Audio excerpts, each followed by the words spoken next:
This has been a rip-roaring election year, perhaps one of the most interesting presidential election years in modern times. World Press today looks at presidential campaigns, the growing influence of social media in wooing voters, and the influence of big-buck donors.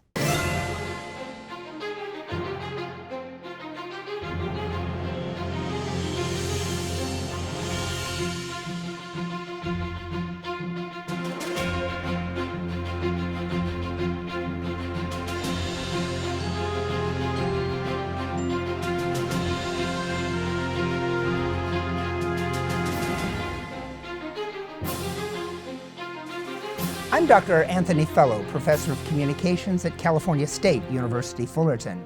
And this is World Press, a news and documentary show that monitors press freedom throughout the world. Some have called this the most interesting modern-day presidential season. On one hand, we have the first serious female presidential candidate in history battling a popular senator with a socialist agenda. On the other hand, we have a populist billionaire celebrity, Donald Trump, who never held political office. Many consider the most important ramifications of this election is the ideological balance of the Supreme Court. We begin our look at this year's presidential elections with a story by World Press correspondent Daniel Coates about Supreme Court nominations and media coverage. An argument could be made that the justices of the Supreme Court have a farther-reaching and longer-lasting power than even the chief executive himself. The successful appointment of a Supreme Court justice is one of the most important actions for presidents and their parties. Supreme Court justices serve longer than most presidents do. Depending on the number of Supreme Court justices a president appoints, the nominees could have important ramifications that tilt the ideological balance of the court for years, maybe decades to come. Remember, Supreme Court justices serve for life unless they resign from office. Also remember that presidents have been known to stack the court with like-minded justices so the president's legacy lives on for decades.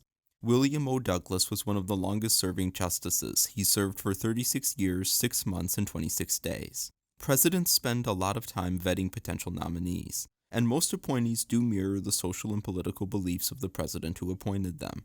Over the past 50 years, media coverage of the U.S. Supreme Court has focused on culture war issues, such as abortion and gay marriage. When presidents appoint new justices to the court, the media focuses on these individuals' prior decisions on these issues as well as their personal backgrounds. I talked with two Cal State Fullerton professors, Robert Robinson, an associate professor in the political science department, and Jason Shepard, the chair of the communications department and a journalism professor, to learn more about what drives public opinion and media coverage of the nation's high court. Looking back at Supreme Court appointments over the last 50 years, we see that cases that have some controversy in the nominee's past, cases in which the nominee is the first of a certain demographic group to be appointed, or cases in which the nominee is expected to tilt the court's balance of power tend to get the most coverage in the media, but yet every Supreme Court appointment is important. Explain how that is. So the case we're talking about now with Judge Garland is the third of the situations that you mentioned, where the balance of power is at play. And so the court is a 9-member institution where you need a majority to create an opinion that has lasting power. So essentially that means the 5th vote on any particular case is the vote that gains that majority. Currently you have 4 liberals on the court, you have 4 conservatives, and then Justice Kennedy, who is conservative on some issues and liberal on others. And so right now there is a balance of power on many issues that favors conservatives by 5 votes to 4. By replacing Justice Scalia, a strong conservative, with Justice Garland, who would be a moderate liberal, I think, you now have 5 liberals and a swing justice and then 3 conservatives. So in many issues that conservatives care about, for the first time in decades, you have 5 consistent liberal votes. And if you are a political conservative, that's disquieting news for you. In addition, nominees who are the first of their demographic group to receive extensive media attention. Consider Ronald Reagan's appointment of Sandra Day O'Connor as the first female justice. Appointees who have some controversy in their past also receive a great deal of attention. Examples of this include Clarence Thomas and Robert Bork.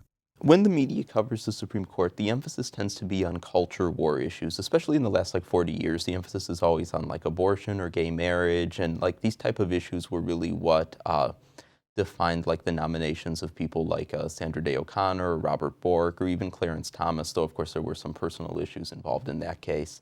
But the court doesn't only hear culture war issues. They hear economic issues, they hear immigration issues, they hear even occasionally something with foreign policy. Like I know the court recently ruled about like the U.S. policy about like Israel's capital. The court had a decision about that. So it even reaches into foreign policy.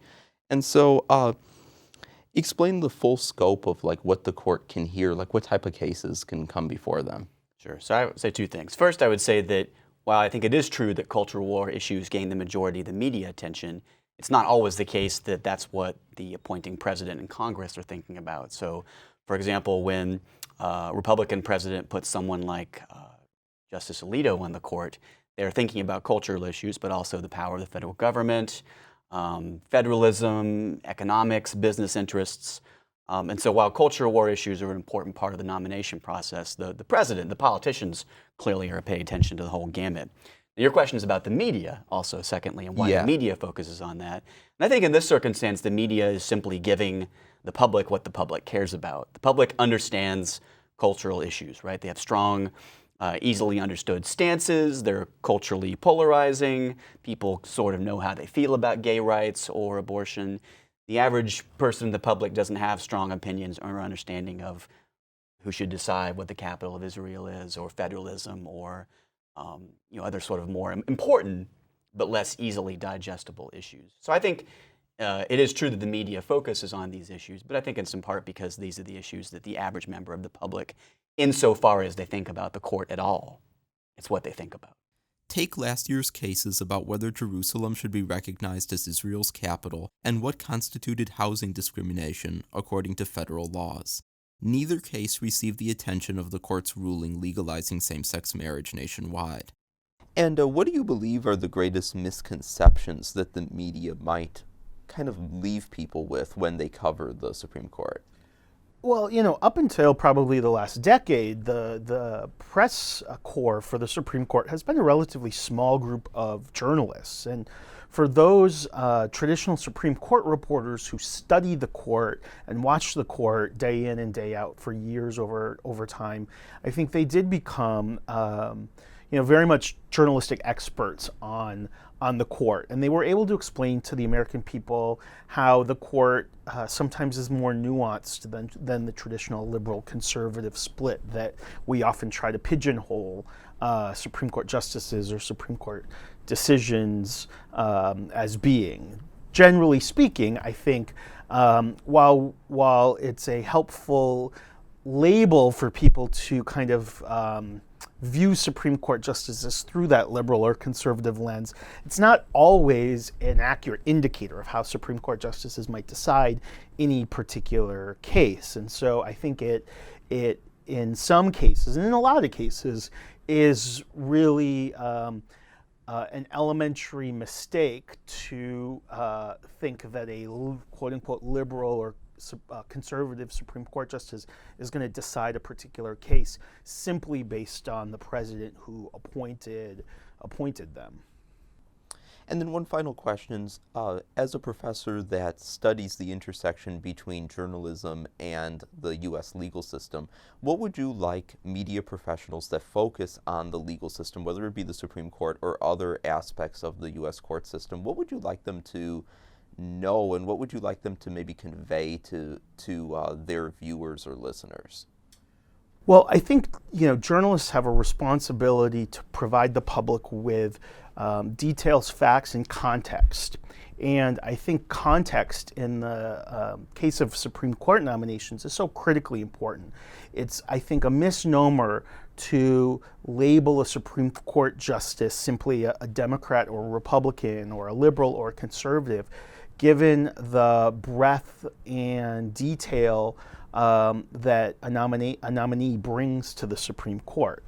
I think that journalists have a responsibility to look at a nominee's background, experience, qualifications, supporters, and present a clear picture of that nominee to the American public, but also letting the American public know kind of the role of the Supreme Court. The Supreme Court is supposed to be a apolitical branch of government where justices are supposed to apply the rule of law to particular sets of facts, and oftentimes judges should not be engaging in the political sphere like politicians. And journalists sometimes, I think, are drawn to kind of the horse race of a Supreme Court nomination or a particular outcome of a court decision, but that often fails to convey the complexity of making legal decisions in the United States. So journalists, I think, need to bring a really strong legal background and a strong ability to provide context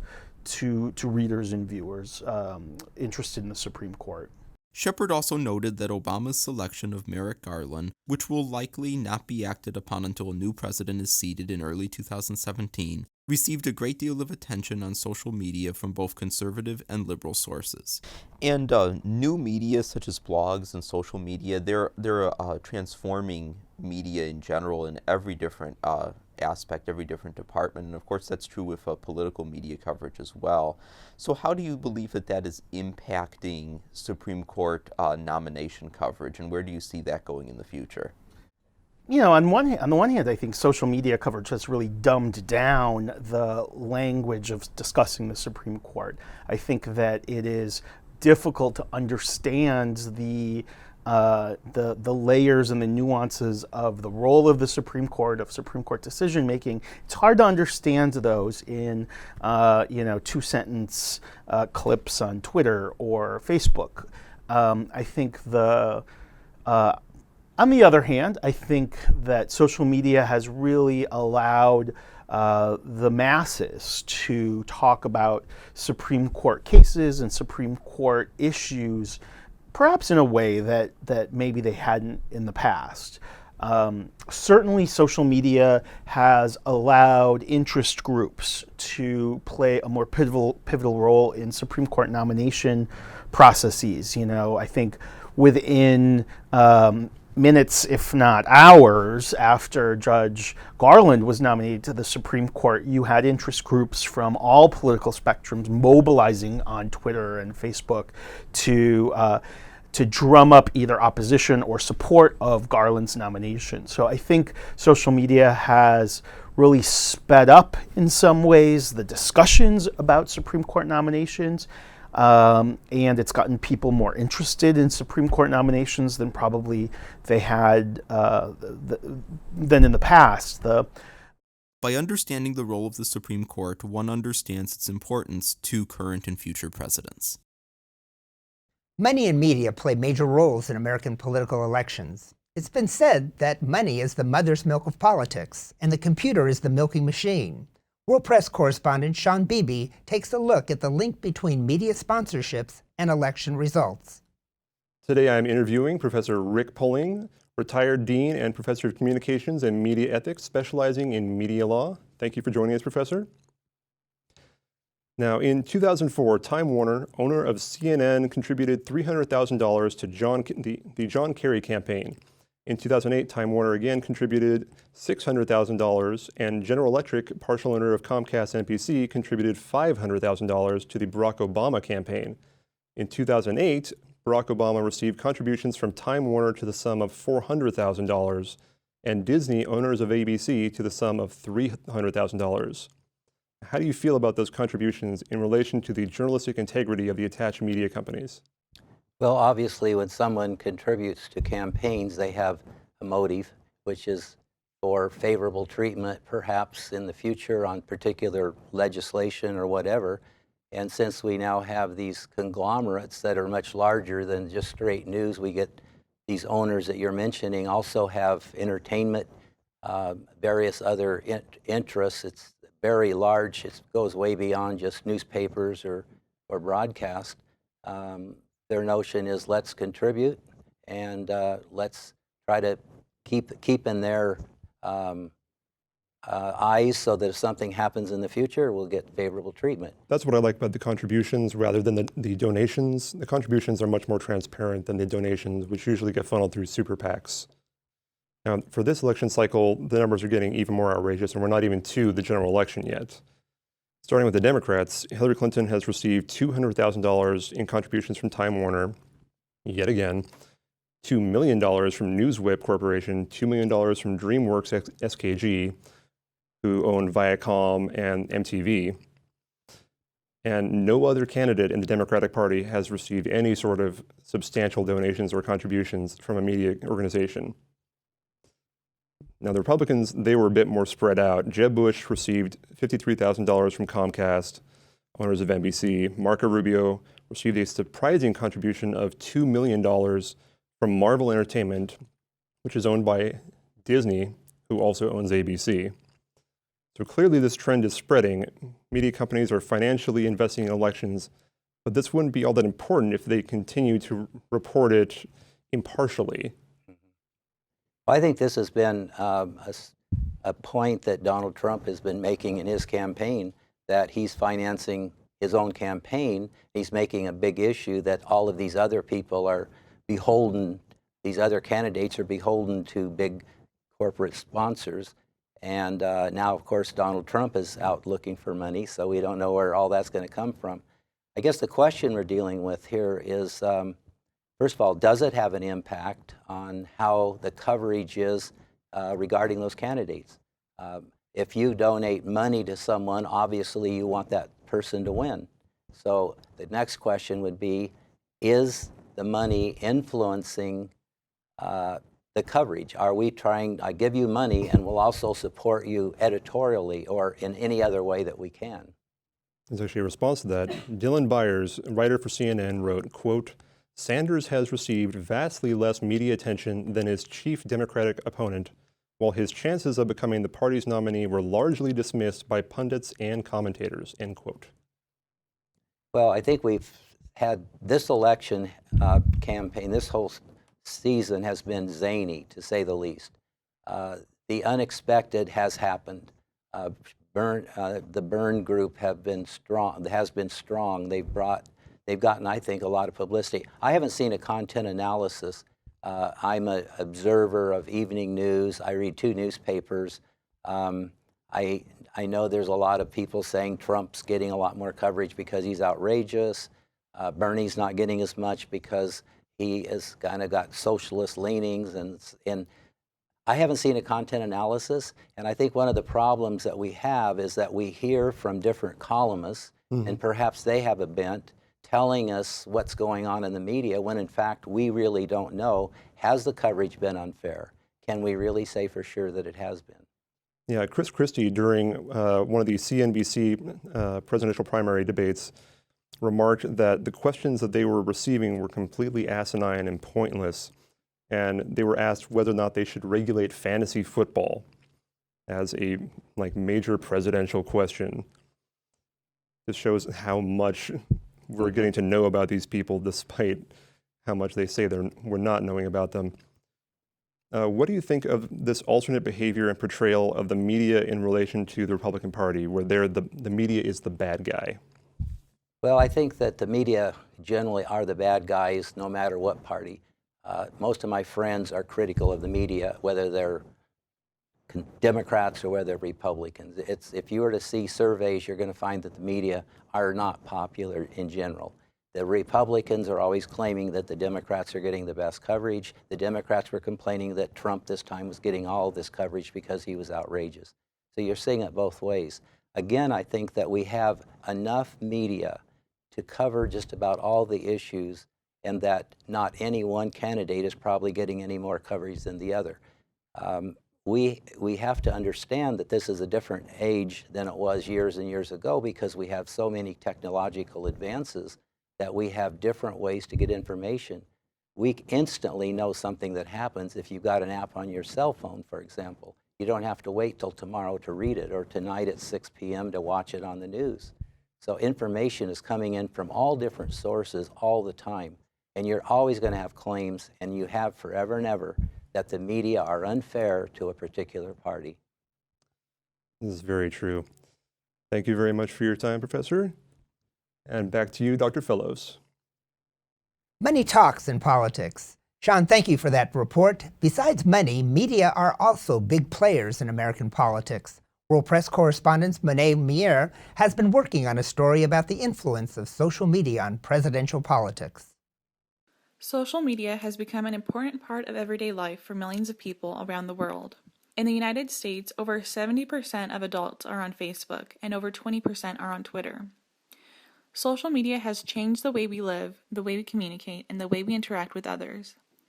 It's even become an important tool for political engagement, with as many as 2/3 of social media users engaging in online political activities, such as liking a candidate's social media page or encouraging others to vote. Many studies show that these online political activities are often indicative of users' offline political activities. In 2015, Saldana, McGregor, and Zuniga found that individuals who use social media to obtain and disseminate political news were more likely to participate in both online and offline political activities in the United States. They argue that computer-mediated engagement with political content contributes to civic participation. Jacob Svensson also evaluated the relationship between social media and political participation. In all the cases he studied, social media was used as both the means of networking with like-minded individuals, such as cause sympathizers and fellow party members, as well as a means of engaging in political behavior, such as spreading information about a political platform or promoting an upcoming political event. He writes that social media platforms have made it easier for people to connect with political causes. As social media activity is increasingly becoming a tangible indicator of offline political activity, many researchers, journalists, and political analysts have incorporated social media data into their predictive models that are used to forecast elections. One example is Cision, a global public relations software company. James Rubeck, who is Cision's content marketing and social media manager, accurately called the winners of many state primaries, including the Democratic and Republican winners of the New Hampshire primary. Cision's predictive methodology goes far beyond simply measuring Facebook likes or Twitter mentions. Their complex formula integrates social media data with online search data while also analyzing the online share of voice for each candidate. In predicting the New Hampshire primary winners, Cision's team of search analysts wrote search queries for each region of the country, for each candidate, and for more than 30 election topics and issues. Together, those accounted for more than 1,000 key terms monitored and filtered through geolocation, media type, and demographic information. They also monitored more than 1.2 million social mentions on Twitter over a 4-day period, which they then filtered down to more than 79,000 mentions from New Hampshire. Social media channels have grown to take on an important role in the political process, and especially in presidential elections. Social media has increased the platforms available for citizens to engage politically, express their opinions, organize politically, discuss grievances, support a cause, and initiate offline political activities. If social media data can indicate who people are going to vote for and what issues are of concern to many citizens, then it can be a powerful tool for political leaders and elected officials in evaluating how to best serve their constituents. Thank you, Monet. World Press will continue with more about the election season after this message. They said I have troll teeth. That my voice sounded like a possessed baby doll. That no one would ever love someone as stupid as me. That I was fat, ugly. Disgusting. The effect of bullying is potent. We will no longer be the silent majority. Now, when you see online bullying, there's something you can do about it. We're gonna take action with the I. I am a witness. I am a witness. I am a witness. I am a witness. I am a witness, and so are you.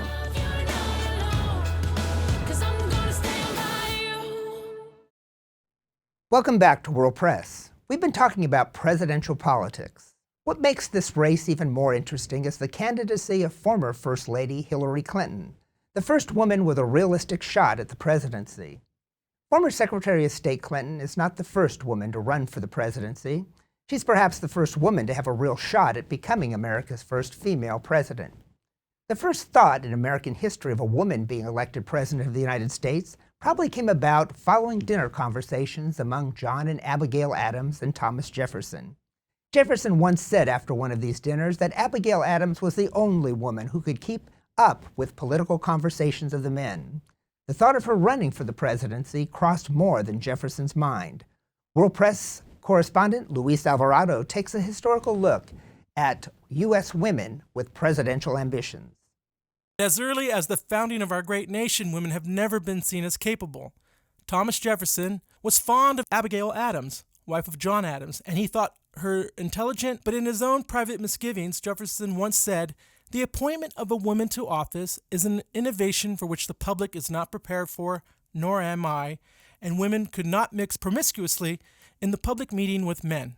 In this, the year of unpredictable political aspirations and success, Hillary Clinton is on the cusp of securing the Democratic presidential nomination. Clinton is poised to become the first female presidential candidate of a major party, and some of her rivals have said that she owes a great deal to the media for her success, due in large part to what many have seen as media bias in her favor. For Clinton, if that is the case, it has not always been that way for her or many other female aspirants seeking the nomination to the highest political office. In 2006, Clinton was heavily favored in most polls and viewed as the frontrunner when she announced her decision to run for the Democratic presidential nomination. However, Barack Obama, who had announced his decision to run prior to Senator Clinton, still garnered more press coverage than the presumptive frontrunner, with 6 of the leading newspapers in the country running stories that featured Obama in the headlines 59 times to Clinton's 36. Dr. Erica Falk, author of Women for President, Media Bias and 9 Campaigns, states, quote, that the press seemed biased against a woman running for president was not surprising. In fact, historical trends show that women candidates for president consistently receive less press coverage than men running in the same races. One has to question, in light of the historical record, why the nomination of a major political party for the presidency has eluded women for so long. There have been female candidates for presidency as far back as the 19th century. Records show that since 1872, with the nomination of Victoria Woodhull, there have been more than 100 women on ballots for the presidency, associated with a number of political parties, but only 13 have ever been considered as serious in nature, only 7 of those even memorable of accord. They were 7 bright, charismatic women over a period of 146 years. There is a notion held by many that the White House is the ultimate treehouse, and it has a sign that says, "No girls allowed." One cannot fully confirm reasoning, but when you compare individuals with equal standing and expertise, yet one is favored in the eyes of the media, we have to look at the one variable that stands out, which in this case is gender. Let us look optimistically to the future and see that finally, that society and the media will give equal representation to all candidates, regardless of sex. Joining me now to talk about the presidential race are World Press correspondents Sean Beebe, Daniel Coates, and Kenya Barrett. Sean, your report today was about mega donors and election results. Republican presumed nominee Donald Trump says money does pollute the political process, and he's not taken any private money, so he says, during this primary. What can be done to make politics, whether we are talking about state or federal offices, achievable for the average citizen who's not a millionaire? In other words, if money pollutes the political process, what can be done about it? Well, to start off, you have to begin with the smaller arena. Start off with local elections, county, city, and push for campaign finance reform. In Orange County, for example, we have an anti-lobbyist law in place. In the upcoming election, they're going to attempt to modify that law, but the law already exists that you cannot do over X amount of lobbying in Orange County on Orange County politics. You start there as a mayor, a city council member, and you push that agenda. And then you go up in the world. You get your name big enough where people recognize you, where if you were to run for state Congress, your constituents in your area would vote for you. And then from there, you can go on to the bigger arena of the state, the country, et cetera. Because I've found in the research that I've done that the person with the most money usually wins in these cases, because it does take a lot of money. But I sometimes believe that the public doesn't really understand that campaigns need contributions. And we're, as citizens, we're always there to complain, but we really don't go into our checkbook and give donations to candidates. Well, they say that they need contributions, but if you look at other countries outside of America, they really don't. Canada has very, very, very strict campaign finance laws where you cannot spend more than this amount of money. And their election cycle is, they set a record now. Their longest cycle to date has been 11 weeks. 11 weeks for the whole election cycle, whereas ours is 11 months plus. I feel like this election's gone on for 11 years. this point. Yeah, it often feels that way. And people are saying that perhaps we should have some dates in like 11 weeks or 3 or 4 months for a campaign and quit this. Yeah, it's a three-ring circus that goes on for a year.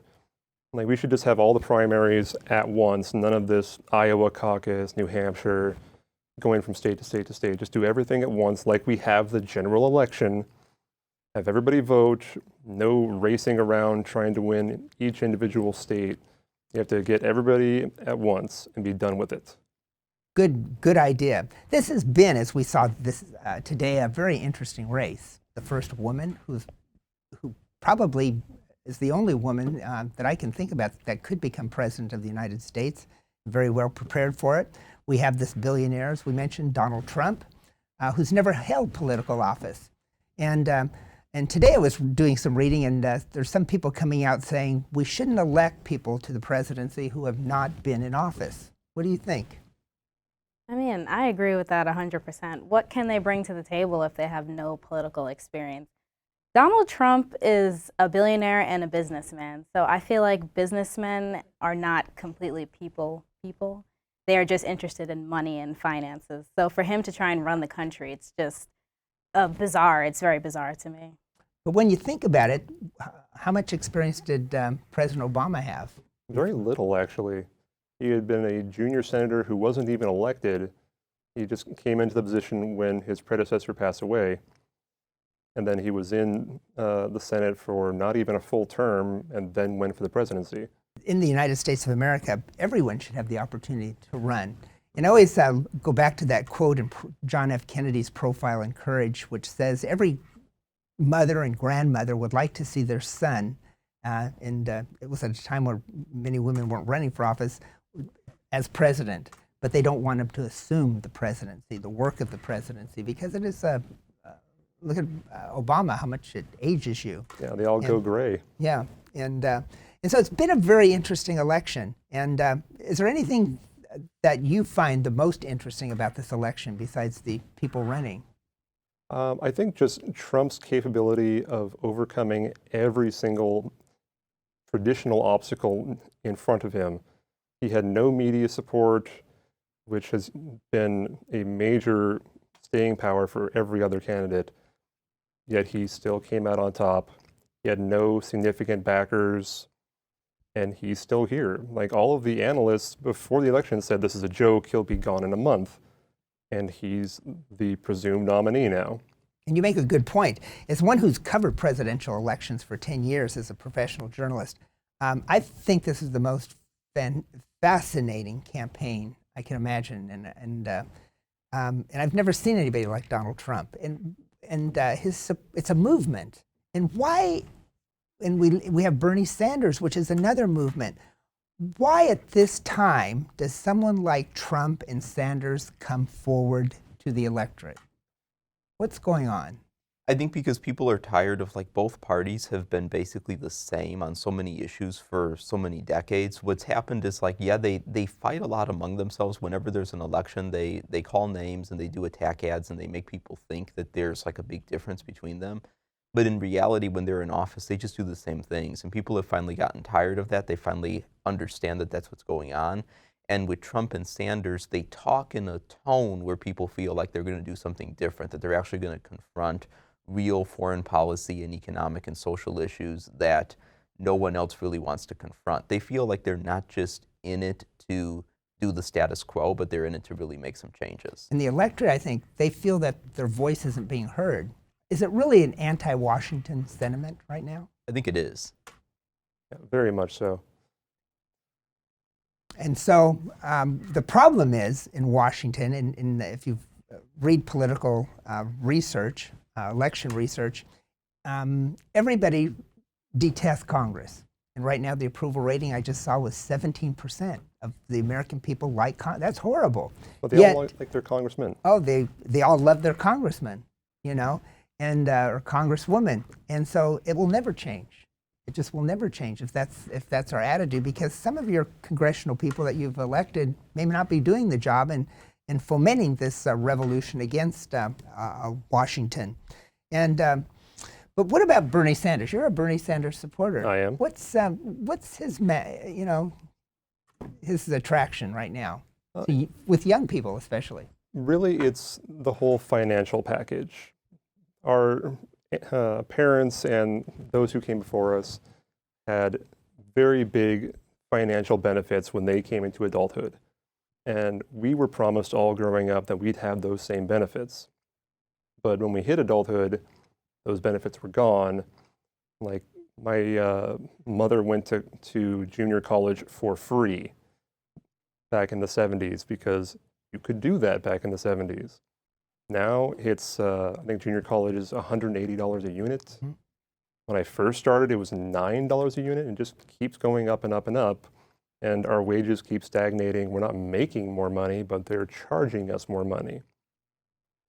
So there's all this money that's being left to our parents' generation and the upper income tax brackets, and none for the younger generation except for those who are really well connected. And so the millennials feel like they've been left out. And also on top of that, I just saw the front page, that was last issue of Time magazine, saying that each of these millennials are going to be paying about $42,000 or more in taxes because of some of the things the non-millennials have done.